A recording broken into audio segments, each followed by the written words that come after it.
ఎడమ చేతితో కొండలెత్తిన వీరుడు, ధైర్యానికి ప్రతీకైన ధర్మజ సోదరుడు, గర్జించే సింహమై గదతో నడుస్తాడు, పిడికిలి బిగిస్తే కొండలైనా ఛిద్రం చేస్తాడు. అతడే భీముడు.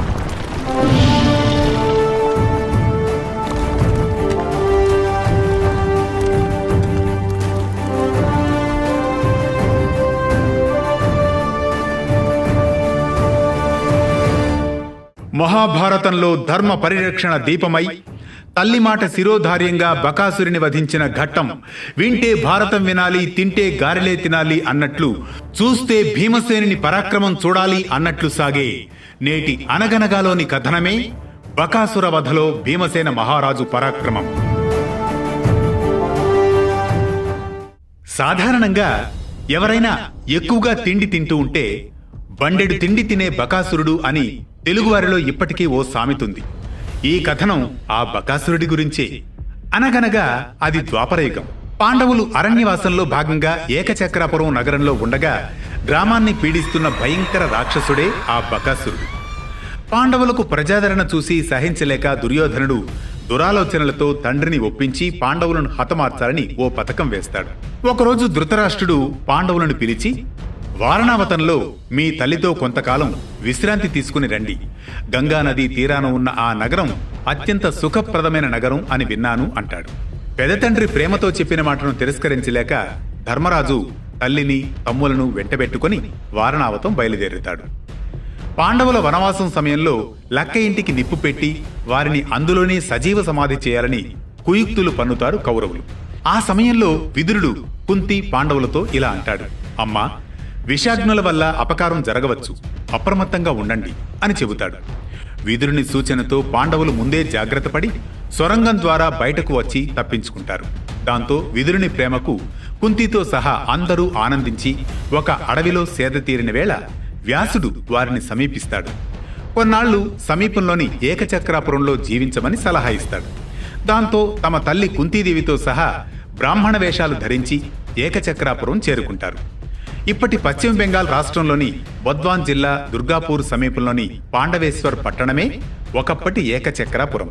ఈ గ్రామంలోని ఒక గృహస్థుని ఇంటిలో ఆశ్రయం పొందిన పాండవులు నిత్యం బిచ్చమెత్తుకు జీవిస్తూ ఉండేవారు. భిక్షగా తెచ్చిన మొత్తం ఆహారాన్ని తల్లి కుంతీదేవికి ఇస్తారు.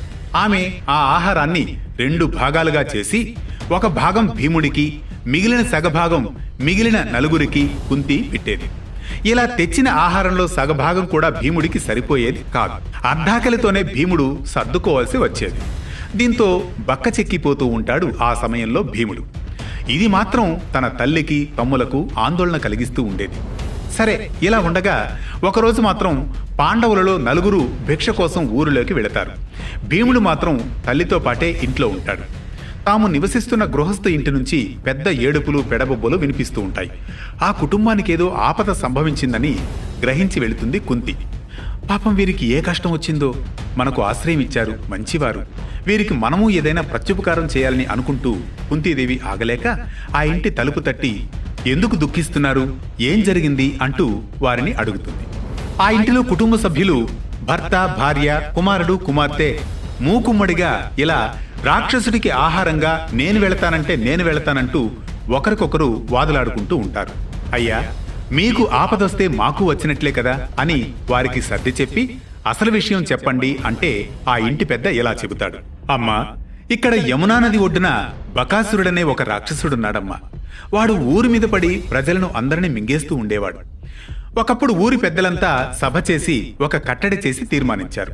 ఆ తీర్మానం ఏంటంటే, ఇక మీదట రాక్షసుడు ఊరి మీదకు రాకుండా అక్కడే ఉండాలని, ప్రతి వారం ఒక ఇంటి వరుస ప్రకారం ఒక మనిషి 2 దున్నపోతలకు కట్టిన బండి నిండా అన్నం పంపిస్తామని. రాక్షసుడు బండెడు కూడు, 2 దున్నలు, ఇంటికొక మనిషిని మొత్తం స్వాహా చేస్తాడు. ఇందులో భాగంగా ఈరోజు మా ఇంటి వంతు వచ్చిందమ్మా, అందుకే ఈ బాధంతా అంటాడు ఆ గృహస్థుడు బాధతో. బకునికి ఆహారంగా నేను పోతానని మా భార్య, మీరిద్దరూ వద్దు, ఎప్పుడైనా ఇల్లు దాటి వెళ్లేదాని నేనే కదా అని నా కూతురు, ఇక మా అబ్బాయి కూడా అసలు మన ఇంట్లో వాళ్లే కాదు నాన్న, ఇకపై ఎవరూ రాక్షసుడికి బలి కావలసిన పని లేకుండా నేను వెళ్లి ఆ బకాసురుణ్ణి చంపేస్తానంటూ మా అబ్బాయి కూడా అంటున్నాడు అని జీరగొంతుతో చెబుతాడు ఆ ఇంటి యజమాని. అంతా సావధానంగా విన్న కుంతి, మీరెవ్వరూ ఇక మీదట వెళ్లవలసిన అవసరం లేదు.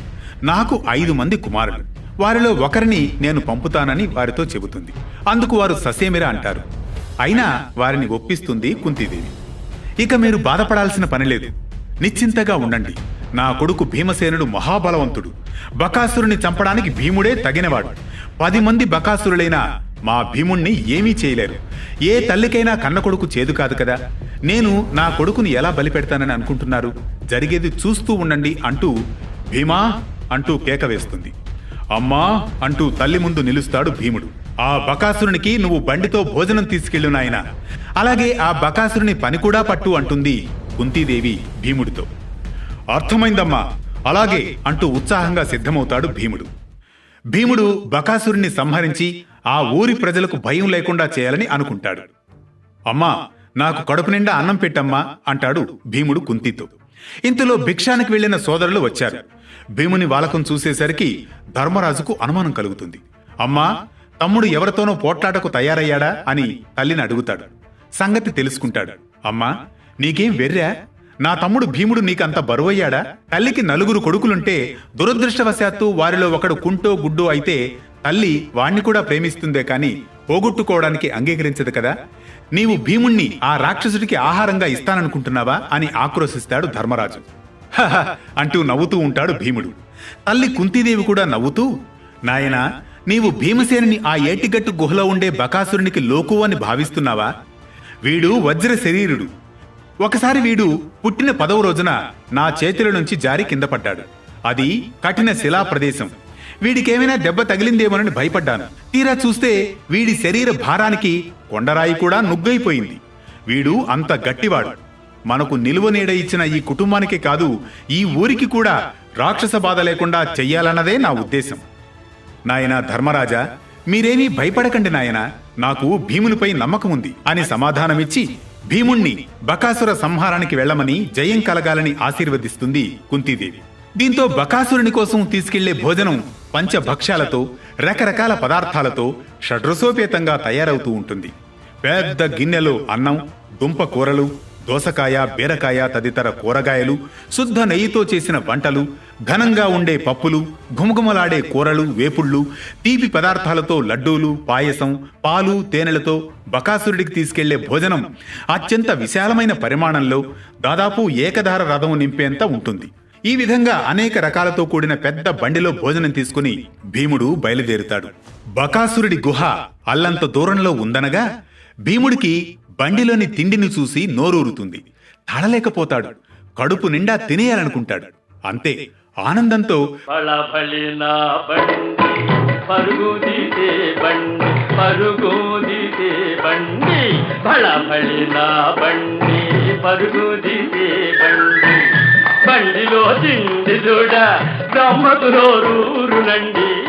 అంటూ అలా బండిలో వెళుతూనే కడుపు నిండా ఆవురావురమంటూ మొత్తం ఆరగించేస్తాడు భీమసేనుడు.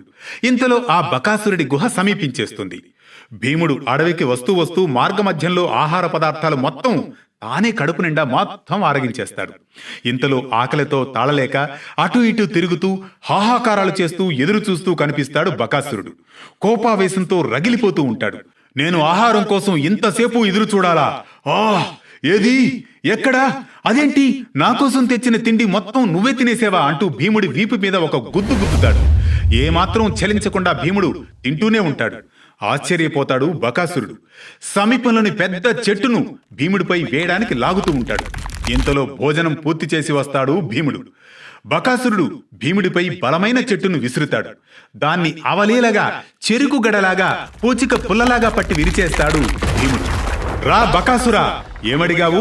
తిండి కావాలా?